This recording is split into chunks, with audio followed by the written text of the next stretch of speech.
Mesdames et messieurs, bonjour. Ravi de vous retrouver et bienvenue à cette nouvelle édition de notre programme L'Égypte à la une.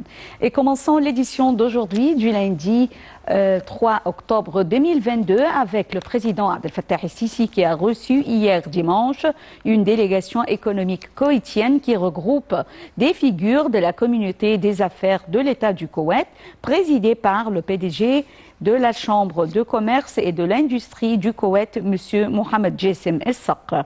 Le chef de l'État a affirmé l'aspiration de l'Égypte à développer la coopération économique et commerciale avec la communauté des hommes d'affaires et des entreprises koweïtiens et de développer leur investissement en Égypte dans le contexte de diverses opportunités d'investissement dans tous les secteurs de développement compte tenu de l'infrastructure moderne d'Égypte dans toute son aire géographique, tant en termes d'approvisionnement en énergie.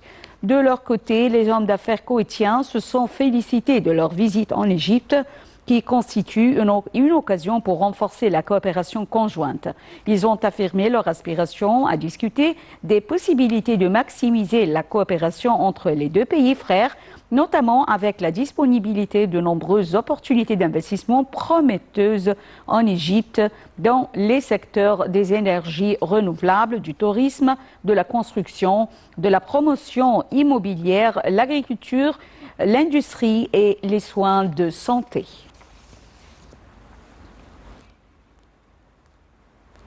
Le ministre des Affaires étrangères, Sameh Shoukry, a salué le rôle joué par la Fédération allemande Friedrich Ebert dans la mise en œuvre des projets de développement en Égypte. Monsieur Shoukry a tenu ses propos lors de son entretien tenu dimanche hier avec le président de Friedrich Ebert, Martin Schulz, au siège du ministère des Affaires étrangères. Monsieur Shoukry a passé en revue la vision de l'Égypte envers les développements régionaux et internationaux.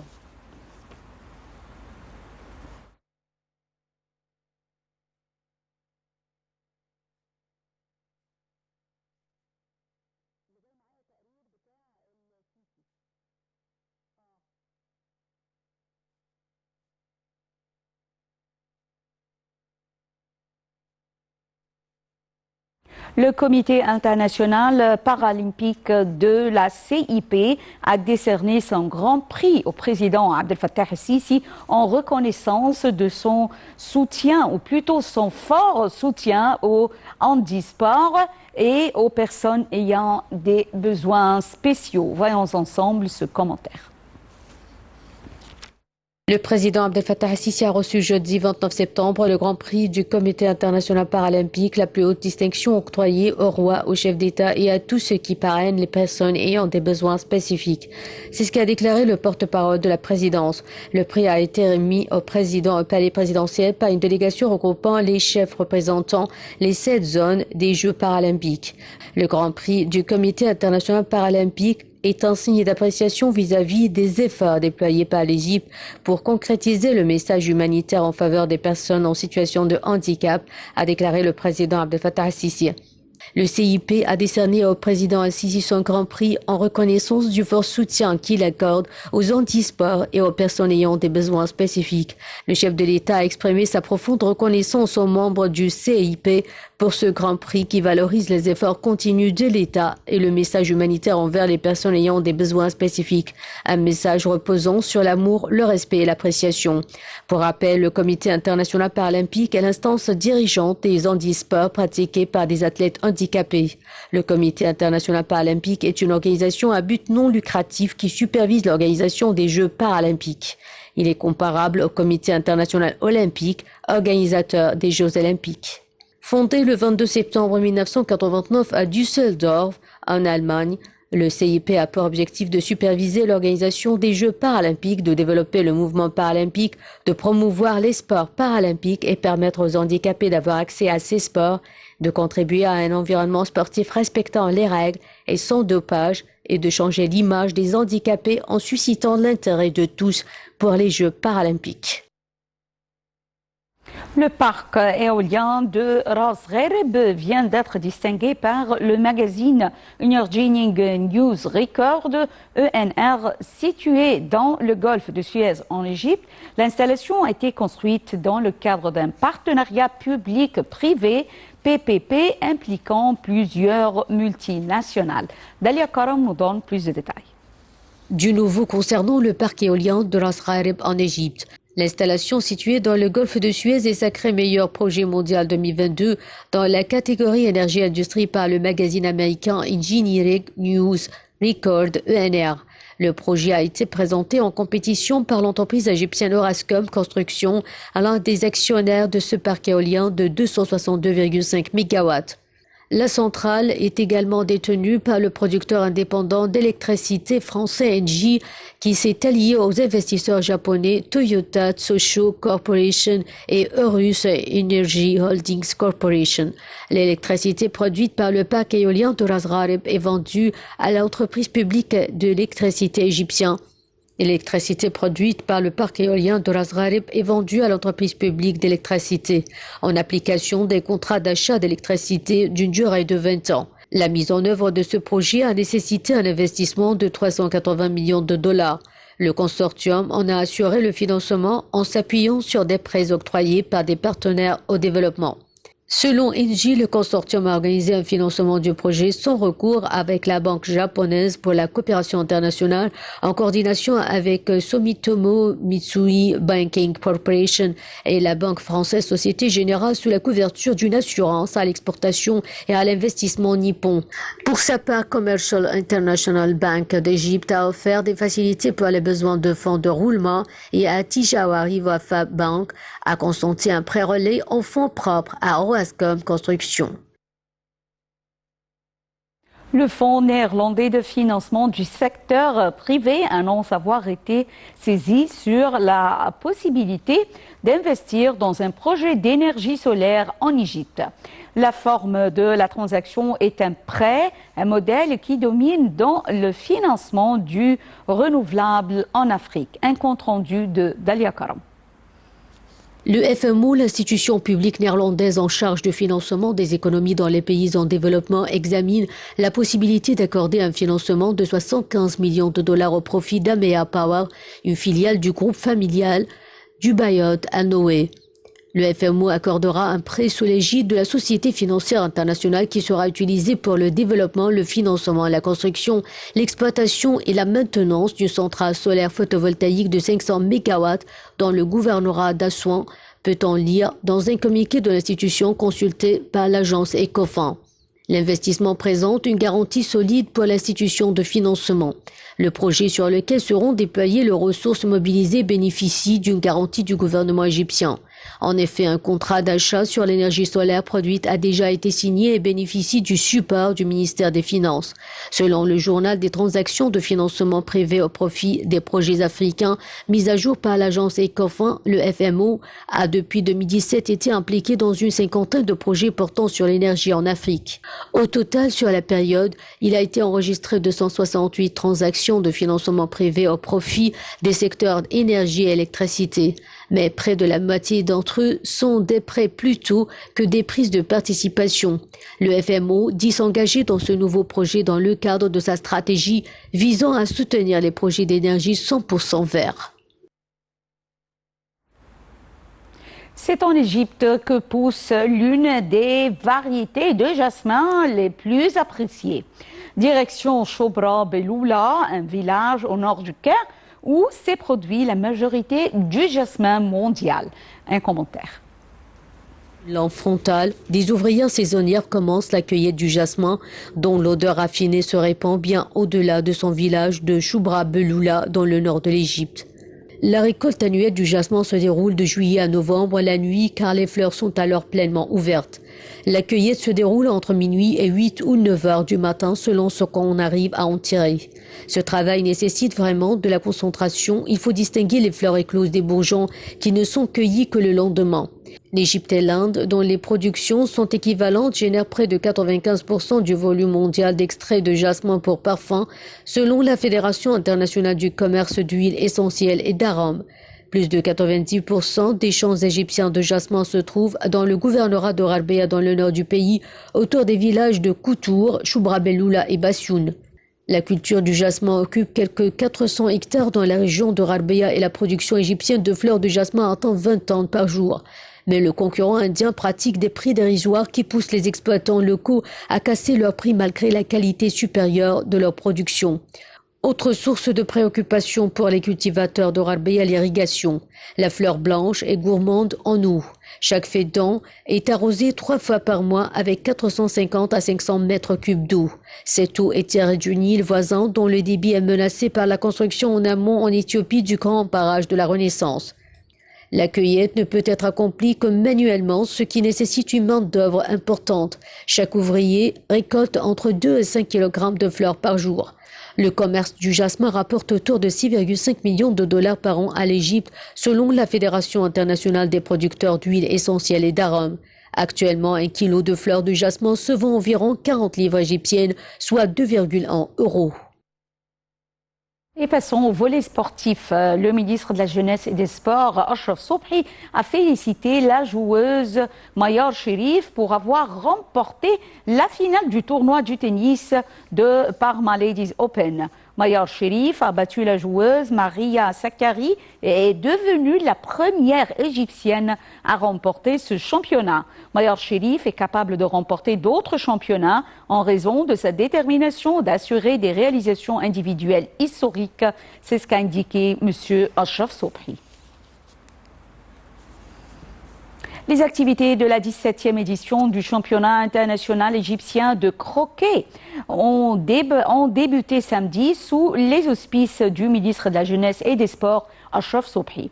170 joueurs de différents pays du monde doivent participer au tournoi, notamment l'Angleterre, l'Espagne, les États-Unis, le Canada, la République tchèque, la France et le pays de Galles, ainsi que l'Égypte participent avec 23 joueurs. Wadi el-Hitan, la vallée des baleines dans le désert occidental de l'Égypte, contient des restes fossiles inestimables du plus ancien et maintenant été. Ces fossiles représentent l'une des étapes les plus importantes de l'évolution des baleines. Dalia Karam nous donne plus de détails sur Wadi el-Hitan.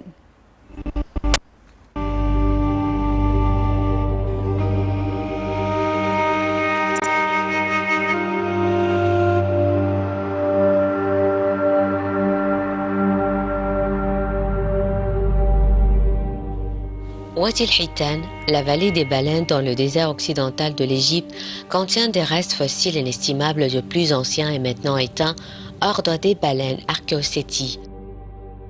Ces fossiles représentent une des étapes les plus importantes de l'évolution, les débuts de la baleine en tant que mammifère marin après avoir été mammifère terrestre. C'est le plus grand site du monde témoignant de cette époque de l'évolution. Il montre très clairement l'aspect et la vie de ces baleines pendant leur transition. Le nombre, la concentration et la qualité de ces fossiles sont uniques, tout comme leur accessibilité et leur présence dans un paysage attrayant et protégé. Les fossiles d'El-Hitan montrent des jeunes archéocètes dans les dernières étapes de la perte de leurs membres postérieurs.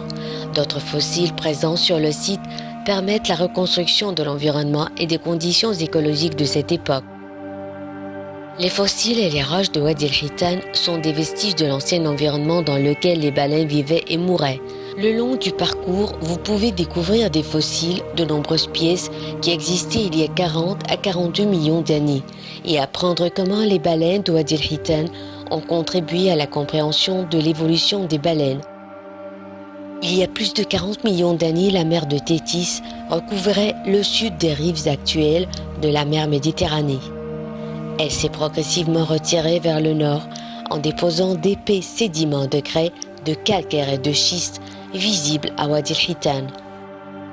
La vallée des baleines est le site le plus important du monde démontrant un des changements majeurs qui s'inscrit dans l'histoire de la vie sur Terre. L'évolution des baleines, leur forme et leur mode de vie durant leur transition entre l'état d'animaux terrestres et l'existence marine est décrite de manière vivante. Le site a des valeurs qui dépassent celles de sites comparables du point de vue du nombre, de la concentration et de la qualité de ces fossiles, ainsi que de leur accessibilité et de leur emplacement dans un beau paysage protégé.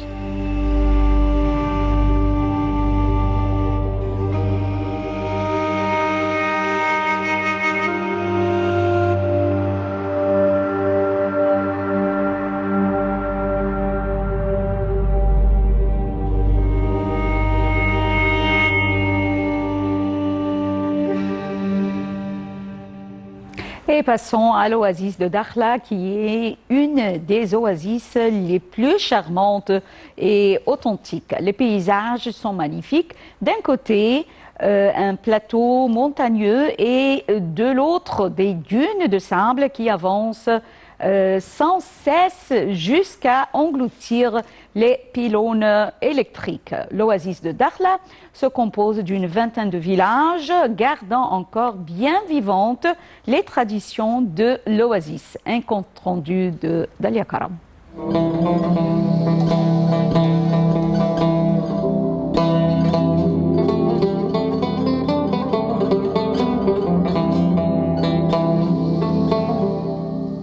L'oasis Tel Dakhla est une des 7 oasis situées dans le désert égyptien à 111 mètres d'altitude. Elle est située à 350 km de la vallée du Nil entre les oasis d'El Farafra et de Kharga. L'oasis mesure environ 80 km d'est en ouest et environ 25 km du nord au sud.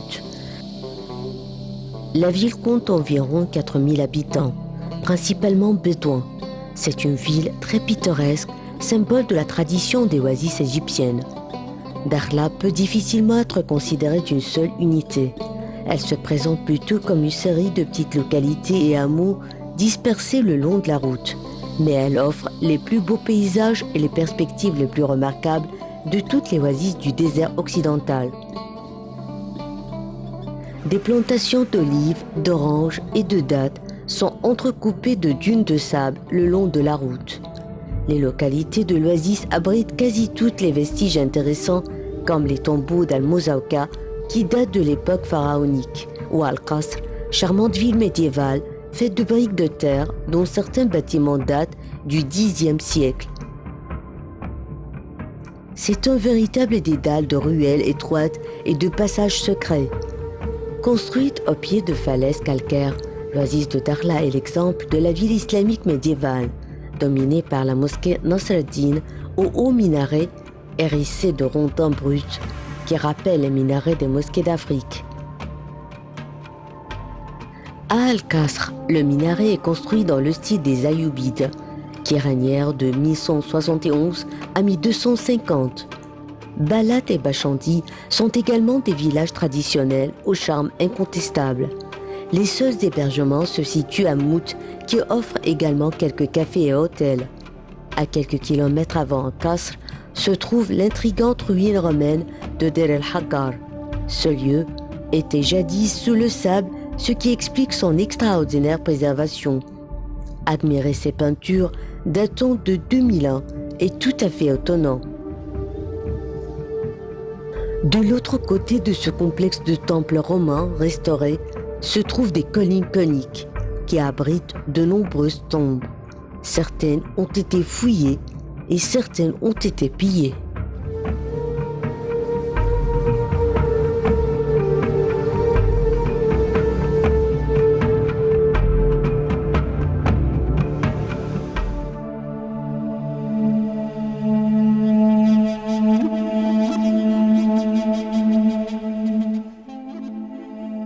Souvent appelé navire jumeau du SS Fistelgorm, le Rosalie Möller est une épave très populaire du nord de la mer Rouge, bien qu'adaptée aux plongeurs techniques seulement du fait de sa profondeur et de ses conditions de visibilité. Voyons ensemble. Le site sous-marin de l'épave du Rosalie Möller est une excellente plongée profonde réservée aux plongeurs expérimentés. Vous pouvez soit plonger sur une seule bouteille, soit avec un équipement de plongée technique pour augmenter votre temps fond. Le Rosalie Moller est le navire jumeau du très célèbre Sistel Gorm, probablement la meilleure épave au monde. Cet ancien navire cargo long de 180 mètres, transportant du charbon, a été bombardé et coulé en octobre 1941 par un raid aérien allemand durant la Seconde Guerre mondiale. Il gît à présent à 55 mètres de fond sur un fond sableux. Le pont principal est à 35 mètres de profondeur et le mât s'élève jusqu'à 18 mètres. Sur la partie la plus profonde de l'épave, vous pouvez toujours voir l'immense gouvernail et l'hélice ainsi que les échelles et rampes le long du pont. La cheminée du bateau gît sur un côté. Il est possible de pénétrer dans les cales sur le pont, mais contrairement au Sistel Gorm, il y a peu à voir car la plupart des artefacts ont été retirés. Le corail dur et mou recouvre la coque et offre d'excellentes opportunités photographiques. De plus, le récif artificiel attire une variété intéressante de vies marines comme des barracudas, des thons, des carangues, à la recherche de leur prochain repas. Des requins de récif sont parfois aperçus. L'intérieur de l'épave est rempli de poissons de verre, de rascasses volantes et de meraux.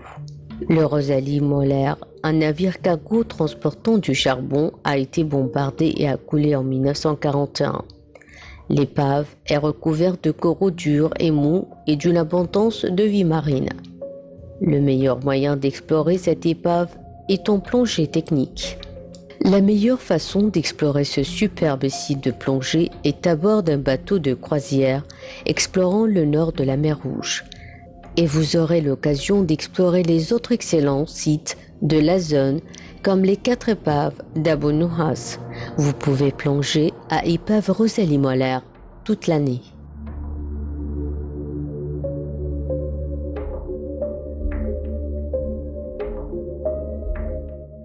Et avec Rosalie Moller, nous arrivons à la fin de cette édition de notre programme L'Égypte à la une et également à la fin de la transmission en langue française qui reprend à 18h locale. Merci pour votre fidélité à NLTV International. Au revoir et bonne journée.